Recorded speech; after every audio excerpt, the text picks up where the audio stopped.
ଘର ବିରୋଧ କରିଥିଲୁ ଯେହେତୁ ନିମ୍ନମାନର ମତେ ହାତ ଗୁଞ୍ଜା ପୋଲିସ ଅଫିସର ମାନଙ୍କୁ ସିଏ ଠକିଥିଲା। ତ ସେ ନିମ୍ନମାନର କାମର ଦୃଶ୍ୟ ଦେଖିକିରି କାରଣ ମୁଇଁ ଭୁଲ କରିଦେଲି ଯେ ସେ ମତେ ରାତି ଉଠାବା ଲାଗି ସାମନା କି ଆଣବା ଲାଗି ଚାହୁଁଛୁ, କିନ୍ତୁ ଆମକୁ ଦାବି ଦିଆ ହେଉଛି, ଧମକ ଦଉଛେ। ଆମର ଯିଏ ଠିକାଦାର ଅଶୋକ ମେହେର ଏବଂ ସେ ତାହାକୁ ବିକି ଦେଇଛନ୍ ଆମର ଧମକ ଦଉଛେ ସୁମନ୍ତ ବସ୍ତିଆ ଯେ ସେ ତୋତେ ଜୀବନ ମାନେ କାଇଁ କରୁଛୁ, ମୋର ରାସ୍ତାର କାଇଁ ଖରାପ କରୁଛୁ ବୋଲି କହୁଛନ୍।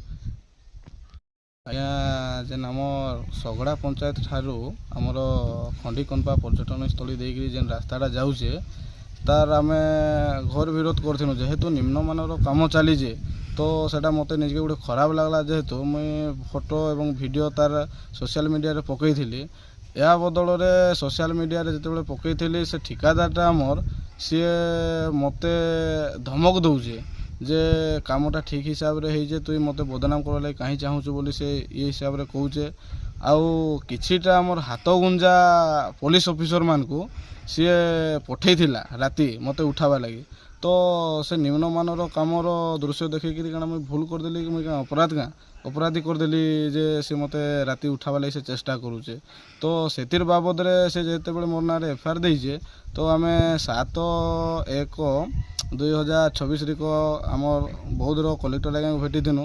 ଆଉ ବୌଦ୍ଧର କଲେକ୍ଟର ଆଜ୍ଞା ତ ଆମର ବହୁତ ବଢ଼ିଆ, ତାହାକୁ ବୌଦ୍ଧ ଜିଲ୍ଲା ପାଇକିରି ଆଉ ଆମେ ନିଜେ ତାହାକୁ ଭେଟ ପଡ଼ିକିରି ବହୁତ ଖୁସି ଲାଗଲା।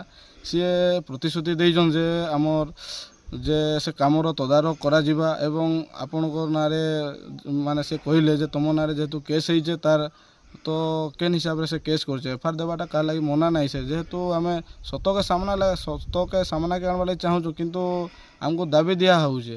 ତ ସିଏ ମୋତେ ମାରବା ଲାଗି ବି ଧମକ ଦଉଛେ। ଆମର ଯିଏ ଠିକାଦାର ଆକ୍ଚୁଆଲି ଏଇଟା ଜଣେ ପାଇଛନ୍ ସୋନପୁରର ଅଶୋକ ମେହେର ଏବଂ ସେ ତାହାକୁ ବିକି ଦେଇଛନ୍ ଆମର ସୁମନ୍ତ ବସ୍ତିଆକେ।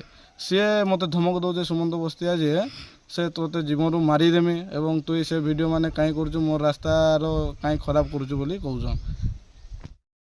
সৎ কহেছি সৎ দেখাছি সুখে দুঃখে দুঃখে সুখে সাথে পিছি সম্বলপুরি নিউজ চ্যানেল তুমর টিভি।